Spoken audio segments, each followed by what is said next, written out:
had a belief of the Rice Mother before the arrival of Buddhism in this area. The Rice Mother is maybe the most important spirit, the most important goddess.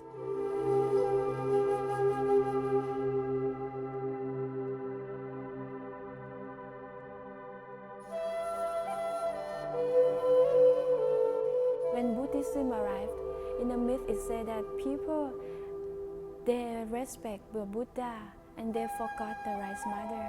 And then the Rice Mother felt hurt, so she fled away. And then, of course, disaster happened because if the Rice Mother fled away, we have no rice to eat. So people have to find a way to find the Rice Mother and then ask her to come back. And the Rice Mother said that I can give back the rice, but you have to remember to continue doing rituals to me.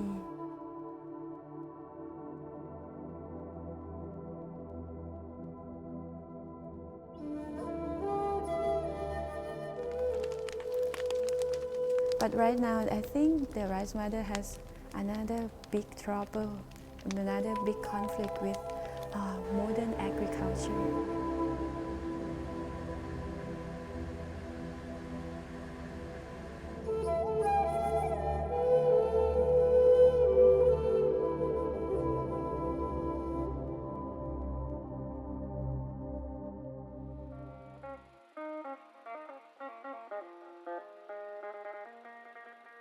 After farmers have worked very hard in the rice fields, it's time for a celebration because now they have rice.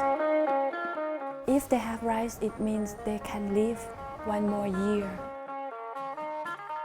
The ceremony, we did it because we would like to thank to the God to give us enough food for the whole year. In the rice culture, community is very important. Rice cannot stay only one grain, It means nothing, but rice has to gather with other grains so it can feed people. Also, the community have to gather so we can survive.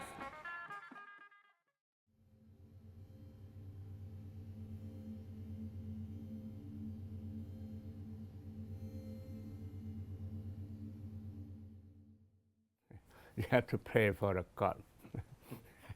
It's the same like us. You never know. You cannot forecast how much rain. I would say last 5 years, the rain is not in the period it should be. They are start earlier or start later. Nobody knows. Maybe the climate change or whatever.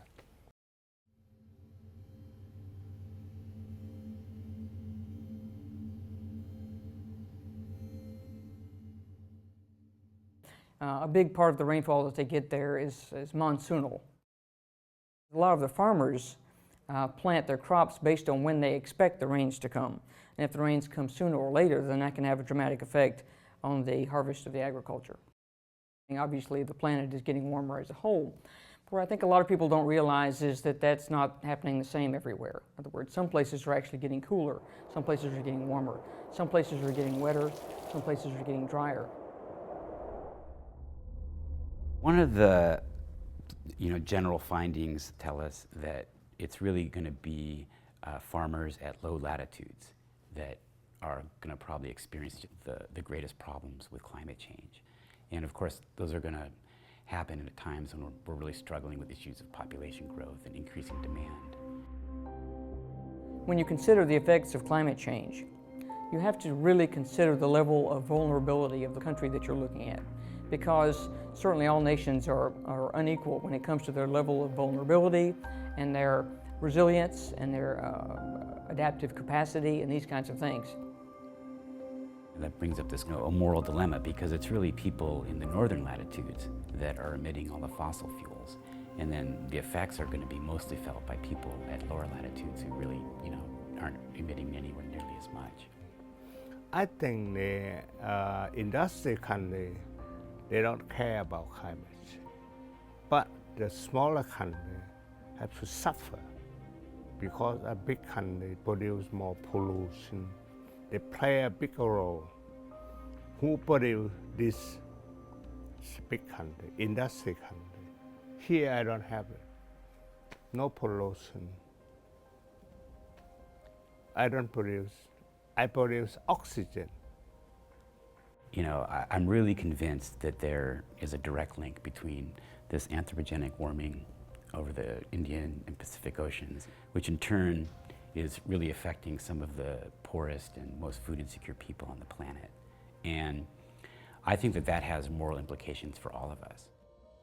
I went to 11 villages and asked them, what is your problem? What is your need? All of 11 villages say that during the harvest time and the soil fertility get less and less yield. That is why they have to buy chemical fertilizer and they don't have money to buy it. Because we paid a lot for fertilizer, we have to import. And then farmers pay a lot, and then more and more, the more they use chemical fertilizer, the more they lost fertility in their rice field. We don't respect the land, the Mother Earth anymore.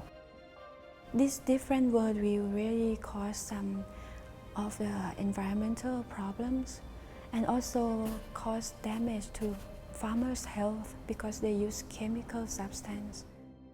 In the past, people are afraid to sell rice because it belongs to the rice mother. But the new worldview, we grow rice because rice is our commodity that we can sell in market. A lot of countries that are unable to grow the amount of food that they need to kind of sustain themselves. They have to import a lot of food. Well, then they're very much at the mercy of the volatility of global food prices and what's happening in other places. And so that's why we have lots of problems, especially when we have the global climate change. Farmers lost their crops, like maybe from flood. We have heavier and heavier flood each year. So some farmers see this, and then they see that this is dangerous that we are walking into, and they want to stop, and they want to come back to the old worldview.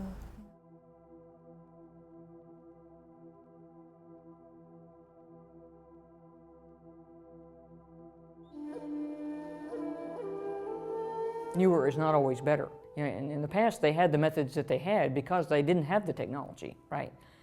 Because they had to be very measured in their use of the resources that they had, and they understood the need to be able to be sustainable in what they did.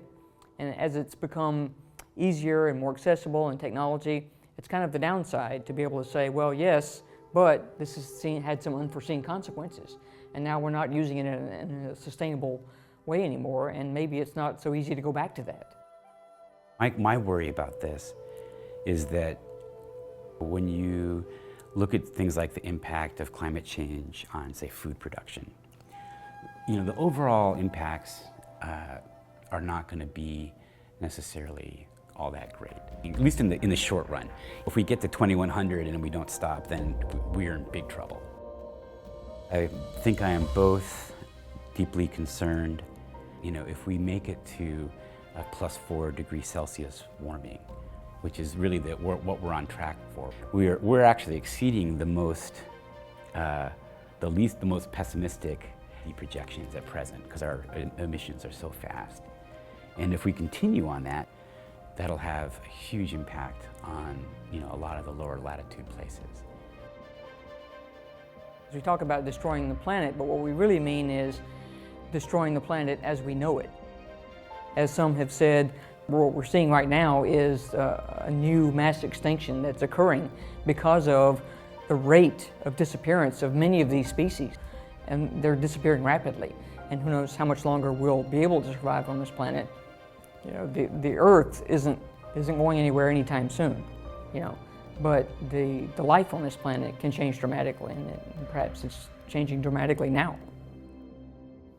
I think I'm much more concerned about sort of political apathy in places like the US, where we're producing, most of the CO2 emissions, but we're so divorced from the impacts. We're just decoupled from our natural environment. And so we're not going to feel the direct impacts of climate change the way that, a country like Thailand is.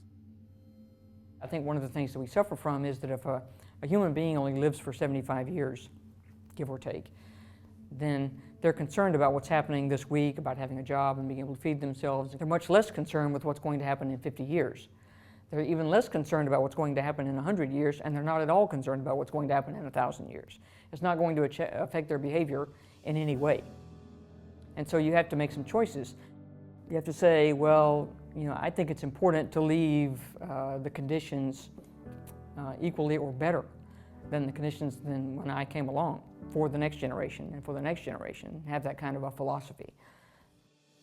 So some farmers, they start doing revival the rituals. They turn to organic farming system that suit the old worldview.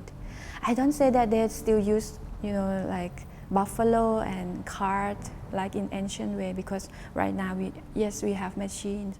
So they try to find appropriate technology that they can use right now, and the technology that can respect the rice mother at the same time. If we can do like our grandfather have done in the past and keep it, we are able to serve the people, even if they are growing more and more.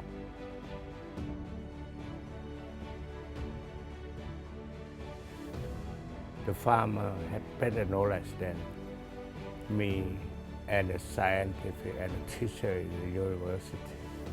They transfer the knowledge from generation to generation.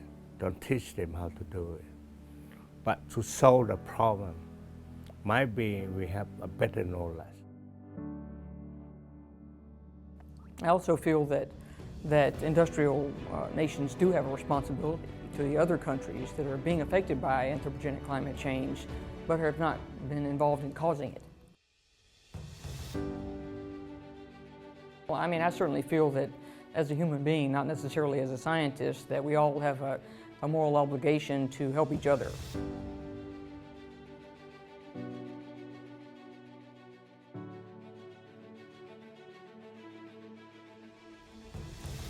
And our indigenous worldview, we believe that we are not owners of nature, but there are spirits who are true owners of nature. Mother Earth, who is the true owner. If we are not the owner, we have to be very humble. We have to very, very take care for her. Rice mother is also the true owner of the rice. We have to be very careful and to respect. So every act we do to the land, we have to see if it hurts the rice mother or not, if it hurts the Mother Earth or not. And in that way, we maintain harmony in nature by maintaining our relationship with these spirits. So I feel very hopeful that if they adhere to the traditional way, to the old worldview that respect nature,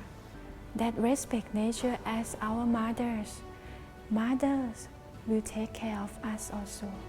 Mother will give us knowledge more and more to learn how to cultivate rice during the midst of climate change. And then I'm sure that we can survive.